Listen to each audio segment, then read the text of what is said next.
our hearts feel burdened, and our souls feel restless. We wonder why things aren't going right, why doors are closing, why our du'as don't seem to be answered, and why we carry so much pain within us. And in those moments, Allah subhanahu wa ta'ala reminds us of a key, a door, a path back to His mercy. That path is turning back to Him in repentance and asking for forgiveness. It's not only about saying with our tongues, it is about cleansing the heart, lifting the weight of the soul, and reconnecting with the one who created us, the one who knows our pain, and the one who is always ready to forgive. Allah subhanahu wa ta'ala has promised His servants that His mercy is greater than their sins. He says in the Quran, do not despair of the mercy of Allah. Indeed, Allah forgives all sins. What a beautiful promise. No matter how far you've gone, no matter what mistakes you've made, no matter how many times you've stumbled, Allah subhanahu wa ta'ala invites you back to Him through His, and every time you say sincerely, you are washing away stains on your heart. You are opening the doors of blessings and you are stepping closer to His mercy. My brothers and sisters, imagine carrying a heavy load on your back for years, carrying the guilt of your mistakes, the regrets of your past, and the shame of your weaknesses. You walk through life weighed down, struggling to breathe. Then one day someone comes and takes it off your shoulders.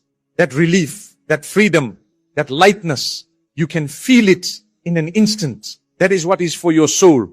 It removes the weight of sins. It heals the pain inside. The Prophet Muhammad, peace and blessings be upon him, who was free of sin, used to make more than 70 times a day. If he, the beloved of Allah subhanahu wa ta'ala, constantly turned back to Allah in repentance, then how much more do we need it? He showed us through His example that is not just for when we commit a mistake. It is a constant act of humility, a constant connection, a constant reminder that we are dependent on Allah's mercy at every moment of our lives. Think about how life changes when we make istighfar part of our daily routine. The Prophet Muhammad, peace and blessings be upon him, said that whoever clings to istighfar, Allah will grant him relief from every worry, a way out from every difficulty, and will provide for him from where he never imagined. These are not just words to inspire us. This is a promise from the most truthful tongue. When you seek forgiveness sincerely, Allah subhanahu wa ta'ala opens doors you thought were closed forever. He brings ease where you thought there was only hardship. He blesses you in ways you never expected. My brothers and sisters, many of us look for solutions in the wrong places. We complain, we stress, we search for comfort in people, in distractions, in worldly pleasures, but nothing fills the emptiness inside. The heart will never find peace in this dunya until it turns back to its Creator. And the most beautiful way to return to Him is with the words of Hisar. When your heart whispers, Ya Allah, forgive me, have mercy on me, it is as if you are knocking on His door, and the door of Allah subhanahu wa ta'ala never closes. How many times have we sinned and felt like we were too dirty to be forgiven? How many times have we thought our mistakes were too big? But Allah subhanahu wa ta'ala's mercy is limitless. The Prophet Muhammad, peace and blessings on him, told us that Allah's mercy outweighs His anger. No matter how dark your past may feel, there is always light if you turn to Him with sincerity. Allah subhanahu wa ta'ala is more merciful to His servants than a mother is to her child. Think of that, how much love a mother has for her baby, how she protects, forgives, and comforts. Allah's love and mercy are infinitely greater. Also protects us in ways we cannot see. Sometimes difficulties in life are lifted because of the forgiveness we seek. Sometimes blessings descend upon us. Rain, provision, peace, tranquility, because of the istighfar on our tongues. The Quran tells us about Prophet Noah. May Allah be pleased with him, who said to his people, seek forgiveness from your Lord. Indeed, He is ever forgiving. He will send the sky pouring with rain upon you and increase you in wealth and children and grant you gardens and rivers. Do you see the connection? It's not just about forgiveness. It is also the key to worldly blessings and spiritual growth. My dear brothers and sisters, every day we slip. Every day we make mistakes, and every day Shaitan tries to convince us that we are beyond saving. But Allah subhanahu wa ta'ala wants you to keep coming back no matter how many times you fall. He does not expect perfection. He expects effort and sincerity. He loves it when his servant says, Ya Allah, forgive me. Even if it is 100 times a day, every cleanses your heart. Every writes mercy in your book of deeds. Every plants light in your soul. So tonight when you are alone, whisper from the depths of your heart. Let the tears fall if they come. Let your soul feel the mercy of your Creator wrapping around you. And remember, no sin is too great, no mistake is too heavy, no past is too dark for the mercy of Allah subhanahu wa ta'ala. As long as you are alive, the door of forgiveness is open. Walk through it before it is too late. My beloved brothers and sisters, think about how often we turn to people for comfort. But we forget that the one who has the power to truly heal us is Allah subhanahu wa ta'ala. When you say sincerely, you are not just uttering words. You are admitting your weakness, your mistakes, your flaws, and placing them in the hands of the most forgiving.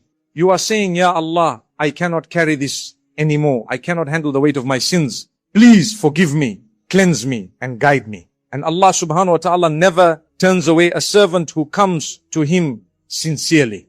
The Prophet Muhammad, peace and blessings be upon him, told us that when a believer sins and then makes it as if the sin never existed. Imagine the beauty of that. You made a mistake, you stumbled, you fell.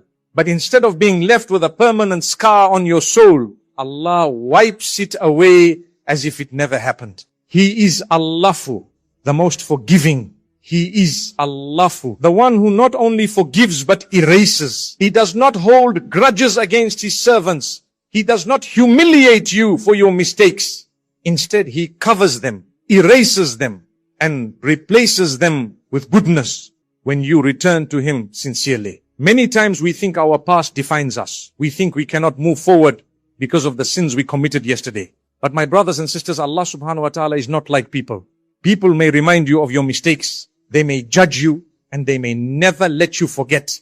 But Allah subhanahu wa ta'ala loves when you return to him no matter how far you've gone. In fact, the Prophet Muhammad, peace and blessings be upon him, told us that Allah is more pleased with the repentance of his servant than a man who loses his camel in the desert along with all his food and water and then suddenly finds it again after thinking he would die. Imagine the joy of that man finding his survival again. That is how Allah subhanahu wa ta'ala rejoices when you turn back to him. My brothers and sisters, is not just about forgiveness. It is about hope. It is a reminder that no matter how broken you feel, Allah subhanahu wa ta'ala can mend you. No matter how many mistakes you've made, He can rewrite your story. No matter how far you've drifted, He can bring you back closer than ever before. When you make istighfar, you are reminding yourself that your story isn't over. That Allah's mercy is still greater than your sins, and that tomorrow can be better than today if you turn back to Him.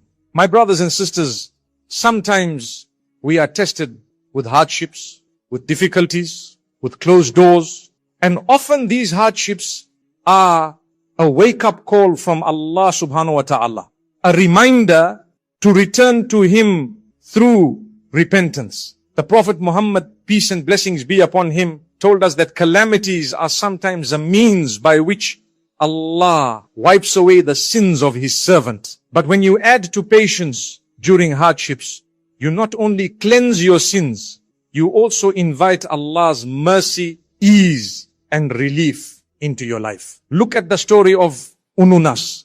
May Allah be pleased with him when he was swallowed by the whale in the depths of darkness alone in the belly of the fish. He turned to Allah subhanahu wa ta'ala and said, and Allah answered his dua and rescued him. What saved him? It was his humility, his repentance, and his turning back to Allah. And my brothers and sisters, no matter what darkness you feel trapped in, your far can be the light that saves you. Sometimes we wonder why our rizq feels tight, why our du'as feel delayed, why our hearts feel restless. And the answer often lies in istikar. The Prophet Muhammad, peace and blessings be upon him, taught us that whoever makes frequently, Allah will grant him relief from worries, a way out from difficulties, and you expected provisions. Subhanallah. is not just a remedy for the soul, it is a remedy for life itself. My beloved brothers and sisters, imagine waking up every morning with a heart that feels lighter, with a soul that feels refreshed, with a mind that feels clear. That is the gift of every time you say you are washing your heart, you are polishing it, you are making it shine brighter. The more you do it, the more peace enters your life. And the beauty of it is that it costs nothing. It takes only a moment, but its reward is beyond measure. Think about standing on the day of judgment. A day when every soul will be brought before Allah subhanahu wa ta'ala. A day when our deeds will be laid out in front of us. On that day, many of us will regret our sins, our negligence, our wasted time. But imagine if your record is filled with. Imagine if every page has the words written upon it that can erase the sins you regret and replace them with good deeds. What greater blessing could there be than that? And do not think istikar is only for the big sins. It is for every moment of forgetfulness, every slip of the tongue, every neglect of prayer, every wasted minute. Even when we don't realize it, we fall short. That is why the Prophet Muhammad, peace and blessings be upon him, sought forgiveness constantly. Because the heart that makes often is the heart that remains alive, soft and connected to Allah subhanahu wa ta'ala. My brothers and sisters, is not a one-time act. It is a lifestyle. It is a way of living where you constantly return to Allah, where you constantly cleanse your heart, and where you constantly seek His mercy. And the more you make it part of your life, the more you will feel the blessings, the more you will feel the ease, the more you will feel the closeness of Allah subhanahu wa ta'ala. So never underestimate the power of saying sincerely. Say it in the morning. Say it in the evening. Say it when you feel heavy. Say it when you feel at peace. Let it flow from your tongue and let it sink into your heart. For every time you say it, you are not just asking for forgiveness. You are reminding yourself that Allah subhanahu wa ta'ala is near, that His mercy is vast, and that as long as you live, the door of repentance will never close. My dear brothers and sisters, sometimes we walk through life carrying burdens we don't even realize. The weight of regrets, of mistakes, of choices we wish we could erase presses down on our hearts until we feel suffocated. And in those quiet moments when no one else can see our tears or hear the silent cries of our soul, we wonder if there is any hope left for us. It is in those very moments that the power of shines the brightest, because not just about seeking forgiveness, it is about finding hope again, about starting fresh, about realizing that Allah subhanahu wa ta'ala has given you a chance to rebuild no matter how many times you have fallen. Think about how Allah subhanahu wa ta'ala describes Himself in the Quran. He is not just forgiving. He is Al-Rahman, the most merciful. Al-Rahim, the especially merciful. Al-Kafur, the one who forgives abundantly. And Al-Afu,